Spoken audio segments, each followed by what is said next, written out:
Hey guys, subscribe for daily content. And if you're shopping for gear, make sure you check out the description for the newest items at some of the very best online retailers.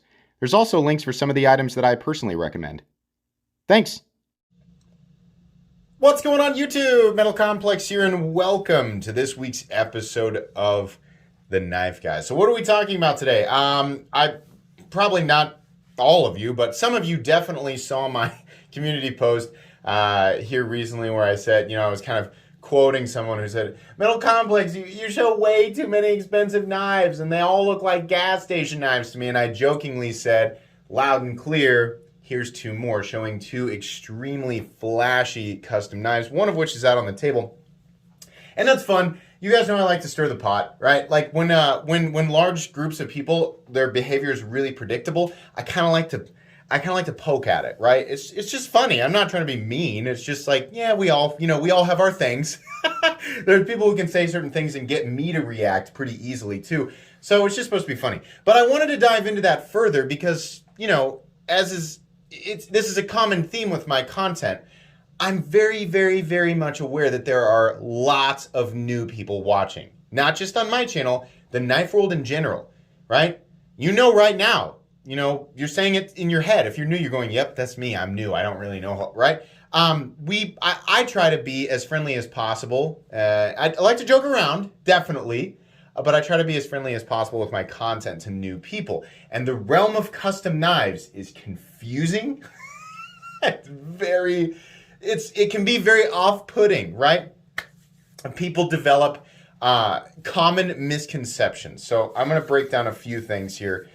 Thanks so much to my generous patrons who are supporting me. There's a link for Patreon right down below. And please make sure to follow me on Instagram at metal_complex. If you are well seasoned, right, in the knife world, if you don't have to be somebody who buys custom knives. Everything that's on the table right now is a custom knife. You don't have to be somebody who regularly buys custom knives to be able to understand where I'm going here, right? If you've been around for a while, this is all information that you already know. The term, like when we talk about custom knives, people have different definitions, right? Some people wholeheartedly believe that in order for a custom knife to truly be custom, it needs to be 100% handmade. There's nothing wrong with believing that, right? Because if that's your process, right? If that's your thought process, and you're like, I'm only gonna spend money on custom knives if they're handmade, then that's fine. Like, you don't have to submit to any other definition of it because those are the tools that you use to determine whether or not you want to spend money on something. That's fine. However, if you are new, just know that the vast majority of the population of people who are buying knives in this territory will accept a definition of, it's usually partially handmade, small batch. It's usually something that is very specifically made or can be very specifically made to meet the demands of the individual, right? So sometimes you'll have some machine elements, some CNC elements, and you'll have other elements like a custom knife. Nowadays, we'll have CNC made, CNC machined handle scales, texturing, things like that, and then a hand ground blade that then has some, maybe machine process that finishes the blade. But there are a ton of elements. It takes a lot of time. It's multiple layers of processes, wear and tear on machines, right? A lot of time and materials and energy and blood, sweat, and tears, all that just to make one, right? A good example of that is, I think pretty much everything on the table except for this guy. We have the Sharp by Design Arch Nemesis, which is the ultimate grail for a lot of people, right? That's an example of a knife that is, has a lot of hand processes in it and a lot of machine processes in it. This upload is not about splitting hairs on the definition of custom knives. So if you're in the middle of typing me out a gigantic paragraph about why I'm wrong about what I'm saying, I'm sorry, I'm not going to read it because that's not what this is about. I'm just giving you an example for new people, right? And then here's another example of a custom knife, the Herman Dragonfly, that's also got a hand ground blade, but a lot of machine processes in like the handle scales and stuff like that. So you might notice here that each one of these has, a lot of there's a lot of difference in character, right? This one's not mine, so I'm being very careful with this one over here. We have 2 blades on the table that are dagger ground. We also have 2 knives out on the table that are very, intense in terms of the blade steel. We have a Damasteel, polished Damasteel over here. We have polished Damacor over here. We have some Timascus on this guy. And we got some Zircotai on this guy with zirconium bolsters, right? And this guy's all titanium texture. This guy's all titanium texture. This one's an OTF, right? There's a couple of similarities here, but there's no consistency at all. And that's something that I want new people to take note of. The common theme, what you'll hear, to a lot of people, when you hear custom knife, right? Custom folding knives, what pops into your head is this. Lots of crazy color and it's shiny, super shiny. Sorry, I'm wearing a blue shirt, so it's reflecting there. And purples and green. So that's what pops into people's heads. All of these are custom knives. Some of them are much more reserved in their aesthetics, right? Some of them, take on the appearance of a production knife, right? But what you'll hear, what people, cook up in their head when they think custom knives is something like this. The very next thing, this is the and I'm not coming down on these people, this is the telltale sign, right? If you see this typed out or if you hear it, telltale sign that the person who is saying it, typing it, whatever, has very, very little experience in this territory. Here's the line, ready? Custom knives look like gas station knives. That's it. And again, I'm not making, you may very well be somebody who has said that, right? But that's it, as soon as you see that, it means I have no idea what I'm looking at. And now here's why, right? In a way, they're not wrong, but they've got it flipped.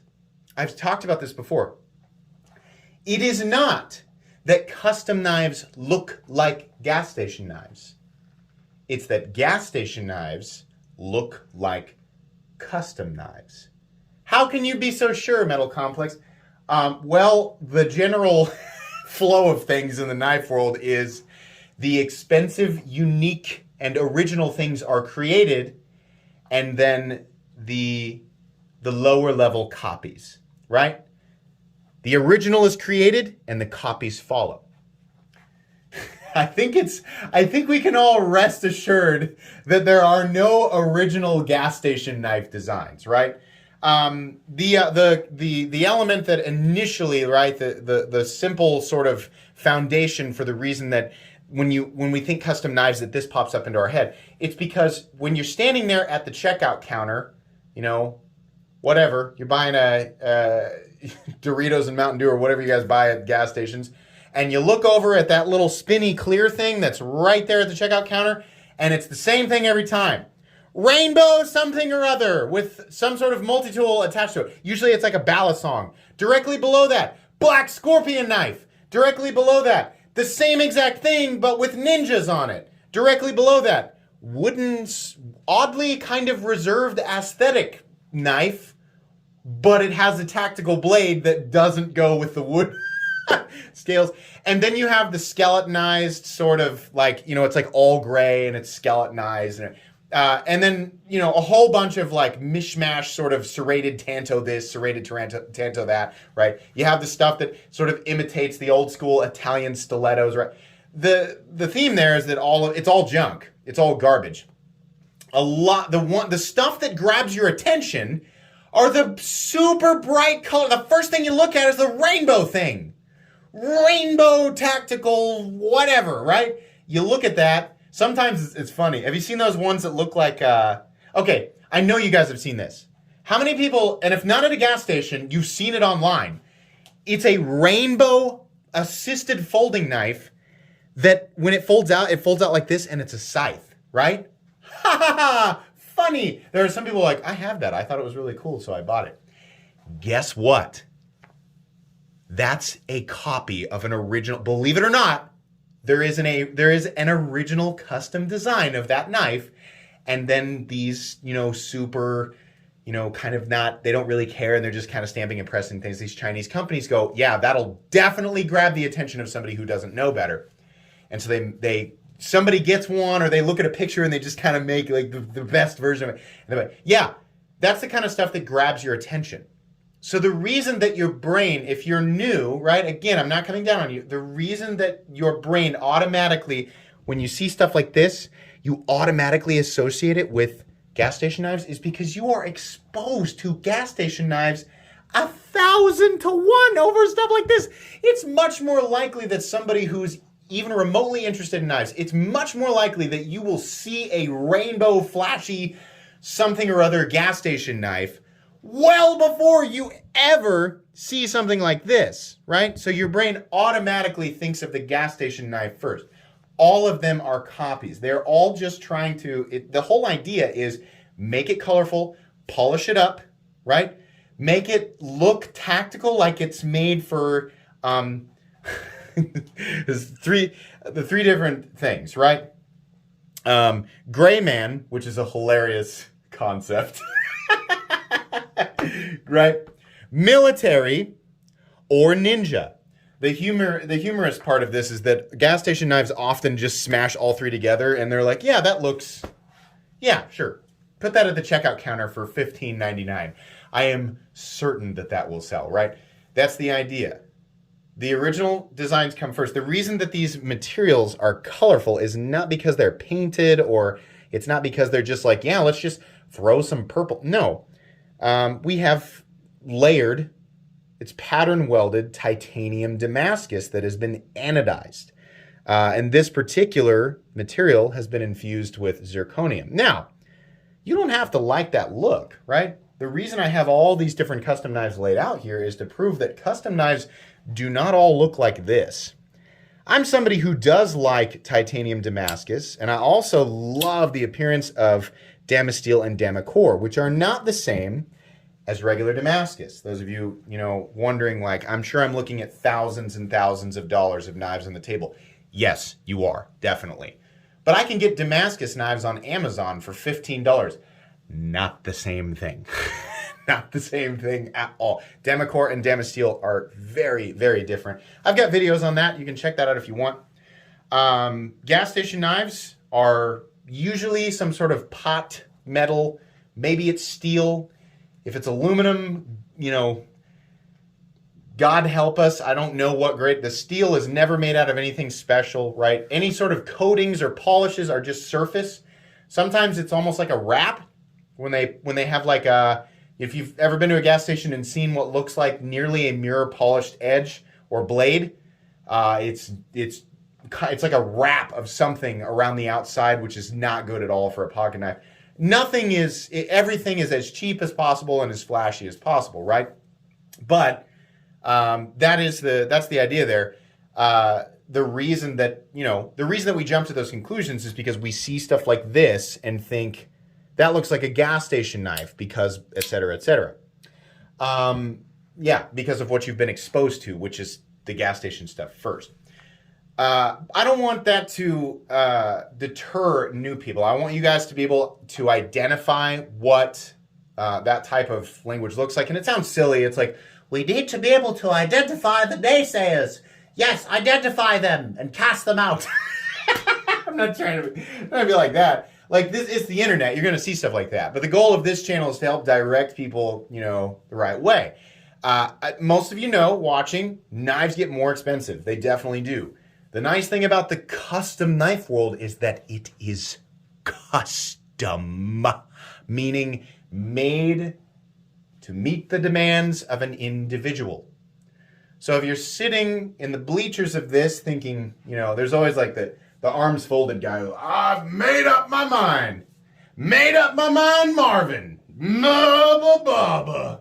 I ain't never spending my money on no flashy mirror polish rainbow diddly doodly. Shut up, Marvin. Nobody asked you. If you are curious about the custom knife world, remember, it is custom. Knives in this territory are not mass-produced, and they are not made to appeal to everyone. They're custom. They're made to appeal to, in some cases, exactly one person. So, you don't have to graduate into this territory, right? But rest assured, as is the case for every single person, including Made Up My Mind Marvin, sitting on the bleachers with his arms folded, and what I assume is a bag of Fritos and matching bean dip. It's like, right, like the aisle, where it's like you got the Fritos, and like right there's the wired thing, and there's Frito bean. He got that specifically to go sit on the bleachers of this. I don't know what I'm talking about. Anyways,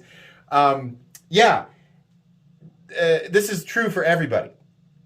You can fold your arms and say no to everything, right? But keep in mind, it's likely that the thing, that you're, I don't like how that looks. It's not made for you. These are not mass produced. There's not thousands and thousands of them sitting on shelves with a person going, gosh, I sure hope that a massive crowd of people that's all in agreement on what they look for aesthetically in a knife just comes flooding in to take these from me. Oh, woe is me. No. These are made one at a time specifically for the people who want them. That's generally going to be the case. I mean, at least for the custom knife makers that are, that make things that are in high demand, right? So, like, for example, the arch nemesis here, they don't all look like this. Some of them look like this, right? Some of them look completely different. It just depends on what the customer wants, right?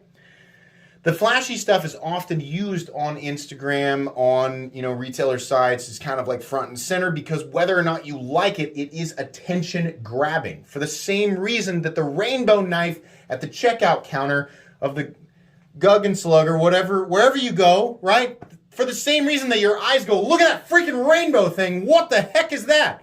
It doesn't matter if you like it or hate it. That's where the eyes go, right? So that's what your brain does when you see stuff like this. But, sorry, I keep getting off track. What's true for everybody, even Made Up My Mind Marvin, eventually you're going to see a custom knife and you go, oh, no, wait a second there, fella. Oh, that's something I could get on board with. Oh, yeah, now that's a custom knife. You see here, folks, everything else is dumb except for this one thing that I've decided just now in this moment that contradicts everything that I've said. Just now I've decided, I think I would pay somewhere between $800 and $3,000 for that. Yeah, everybody finds that one thing at some point, right? This is the custom knife world. Things can be custom made to make you go, oh, I actually would feel pretty good about something. Not everybody's going to. I'm not saying that this is, I'm not saying everybody's going to spend that much money on it because it's a lot of money, right? The purpose of this is not to convince people to buy custom knives. It's to, it's to clear the fog from the people who are just yelling, right?